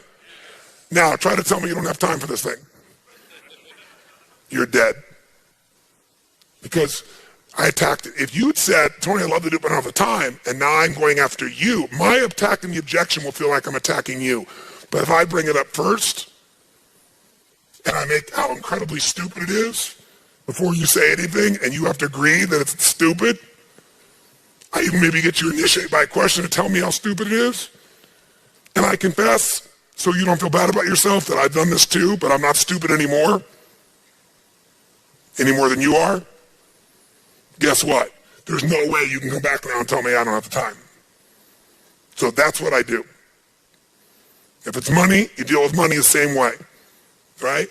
Who here in their life didn't have the money for something, but something inside of you wouldn't settle, and you effing found the way. You just were relentless and you found the way. How many have done this before? Say aye. Who here has ever told yourself you didn't have the money, and you didn't find the money, and you look back on it later, you know damn well if you just given away that belief system that it wasn't there, you would have found the way. Who's done this before? Say aye. Is the money always there for something we're committed to, yes or no? Who here absolutely knows that's true? Raise your hand. Okay, then none of us can give that excuse anymore. I can't either. Because if I do, I know I'm lying. And I'm not a liar. It wouldn't be lying to say it's difficult. Wouldn't be lying to say I don't know how I'm going to get the money. But to say I can't get the money is the biggest effing lie in the world. And what that does is what? What does it destroy? What does it destroy? Come on, guys, what does it destroy? Everything. Now try to tell me you don't have the money. So the secret is attack and confess. Now, if you just finish with that, it's not enough because that deals with the problem. But the last 24.9999 yards, right on inches from the goal, is if this is attack and confess, this is like the hell if you don't. You got to paint the picture of the hell of what's going to happen if we don't follow through. And the last 24.999 yards, almost 25 yards, is the solution. This is the heaven if you do. This is if you follow through, if you make this thing happen, if you do the things we've talked about here, let me tell you what's going to happen. You know, I putzed around all this time, or I could come back to this one and I could say, I could tell you about John. John put this off. I met him. I told him all this. If he was here today, let me tell you what he would do. I confess for John. John would say to you, don't stop. Don't hold out. Are you crazy? The one thing in your life that's valuable is time. Can you really afford to not implement this? Can you really afford to put this off? You know damn well you can't. And he did for 3 years. And he got divorced, and he did this, and he did that. And I tell you a real story, true story. And your brain's going, hell, hell, hell if I don't, hell if I don't, hell if I don't. But now I got to move into heaven if I do. But let me tell you what. Let me tell you about John who did do it. Or let me tell you what finally happened 3 years later when he finally did. He owned himself. He stopped making excuses. He looked the tiger in the eye. He stepped up and reclaimed everything inside of himself. He felt free again. He just decided, I'm not going to dabble in this crap. I'm going to master it. I'm going to do what's necessary, and it's not that difficult. And he just did one step a day, one step. Next day, another step. Next day, another step. 3 months later, let me tell you where he was. A year later, what time was? It's been 3 years. Can I tell you what his life's like now? Here's what his relationship's like. Here's what his finances are like. This is what his joy is like. This is where his life is today because he followed through. And then the last inches to go. If you do all this and you don't do the last piece, it's over. And that is, you got to ask for the action. Influence is about asking for the action. If you do everything else, but you don't say, okay, John, Let's go and assume the sale. Okay, John, are you in or you out? Or whatever your is, you must ask for action as the final component. If you don't ask for action, nothing's going to occur. If at any stage here, I step out of this sequence, I'm going to be in trouble. If I start at the very beginning trying to tell you the hell if you don't do this, are you going to listen to me? You just met me and I tell you, guess what? Your entire life's going down the hole if you don't do X, Y, and Z. Are you going to be influenced by me? Yes or no? Yes or no? No. We need 40 yards of connection, relationship, identification, me too, not so what. It's not just relationship. Here's why it really works. Logic is clean. I need enough reasons that if I don't do it, I got enough pain, and then enough solution and a call to action. This is how I would design your communication of your sales presentation. This is how I design your speech. This is how I would design your interaction on something you're going to develop as a core story. In a core story, what do you want people to say in the very beginning? Me too. They need some logic and reason. They need some pain, and they need some pleasure, and they need a call to action. And every good core story has that if you listen to it. And it's in that sequence.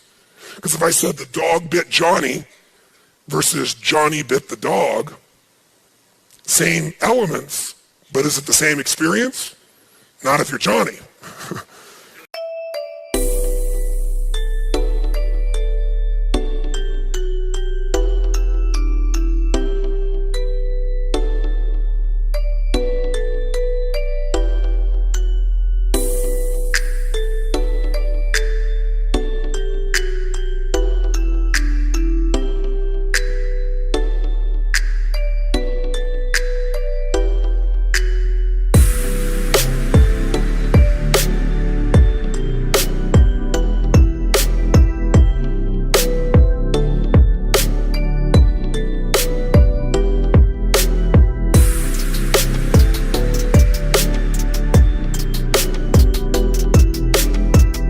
Right?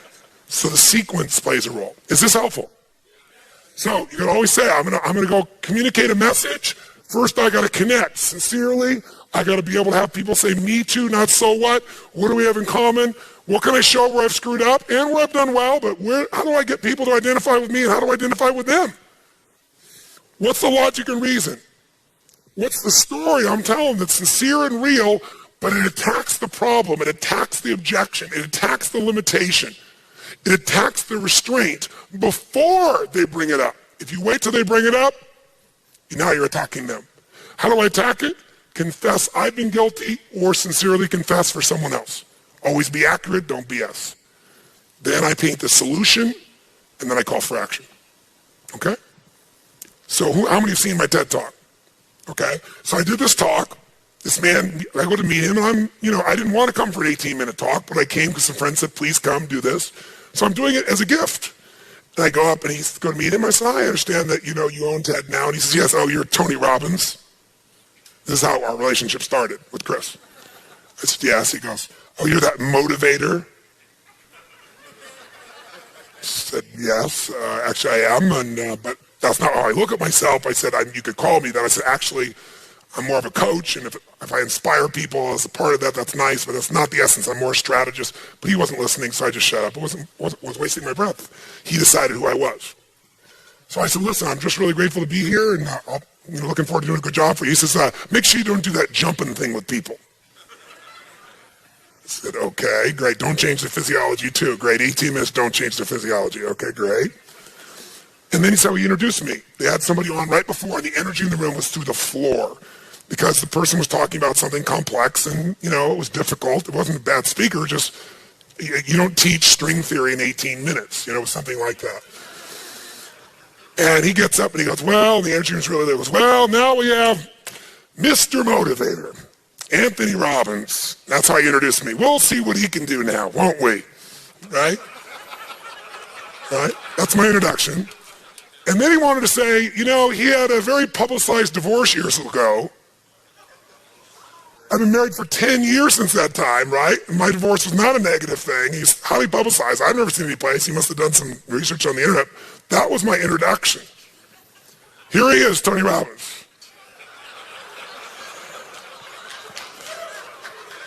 So what do? Part of me is pissed off, wanting to say, what the F are you talking about? You know, and I came here to give a gift. I'm here to try to serve, and this is how you're going to introduce me? But, you know, people get their little things. Chris and I are really good friends now. But, you know, he had his impression, right? So, you know, I got up and, I made some joke about, first thing I said, wow, you must do really good research because I didn't see any publicity of my divorce. But I guess, you've done some homework on that, right? And I just kind of acknowledged it. That's all I did. I said, but I will tell you my former spouse is very happy. you know.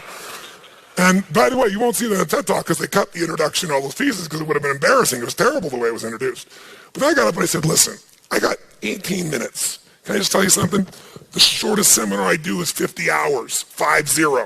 And her eyes got this big. And I said, I'll tell you why. I'm not into just inspiring people and then they go back down. I am not Mr. Motivator. I am not the guy that says, go to your garden and say, there's no weeds, there's no weeds, there's no weeds.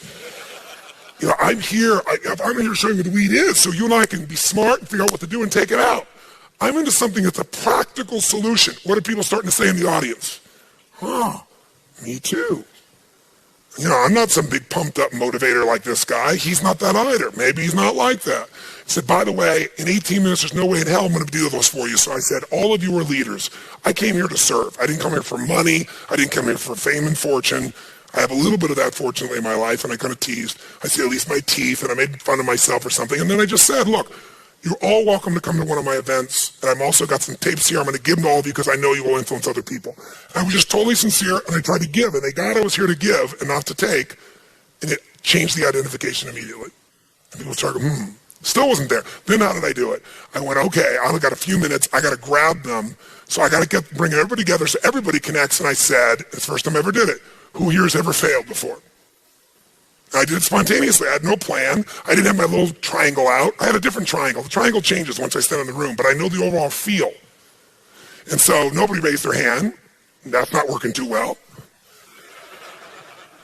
But I don't give up. Just like these are pig-headed discipline would be the word that Chet would use for it. For me, it's relentlessness. It's passion. And I asked the question again. I said, thanks for your full participation. And a little chat. Who here has ever failed? I keep going until I get everybody in their hand. So from then on, by the way, where did I end? I did logic and reason.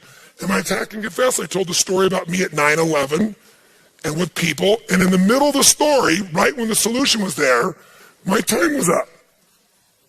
And they had been taking people, they literally walk up to people as you're finishing at that 18 minutes, the President of the United States, and they interrupted him. So I looked down, and everybody was in a trance from me telling the story, and even he had not realized I was over. And I was 2 minutes over, which to them would be like 20 years or 2 days, right?